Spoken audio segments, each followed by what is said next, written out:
আনন্দ ছড়িয়ে পড়ল। চারিদিকে সেহরির প্রস্তুতি। কিন্তু হযরত ফাতেমা রাদিয়াল্লাহু তাআলা আনহার ঘর ছিল নীরব নিস্তব্ধ। হযরত ফাতেমা রাদিয়াল্লাহু তাআলা আনহা সারা রাত ইবাদত করার পর রোজা রাখবেন, তাই সেহরি খাবার জন্য এগিয়ে গেলেন। কিন্তু দেখলেন ঘরে এক ফোঁটা পানি ছাড়া আর কোনো খাবার নেই।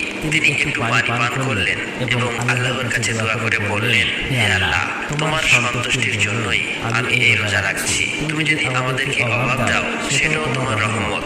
এই দোয়া শেষ হওয়ার সাথে সাথেই মসজিদে নববী থেকে ফরজের সুমধুর আযানের সুর ভেসে আসছে, যেন সমগ্র মদিনাকে ইবাদতের জন্য জাগিয়ে তুলছে। ফজরের নামাজ শেষ হয়েছে, মদিনার আকাশে তখন সূর্য উঁকি দিচ্ছে। কিছু সাহাবী মসজিদে নববী থেকে বার হচ্ছেন, আর কিছু ব্যবসায়ী বার হয়েছে জীবিকা নির্বাহের জন্য। অতঃপর হযরত আলী রাদিয়াল্লাহু তাআলা আনহু কাজের সন্ধানে বার হলেন। এদিকে সকাল যত এগিয়ে যাচ্ছে ক্ষুধার জ্বালা তত প্রবল হচ্ছে।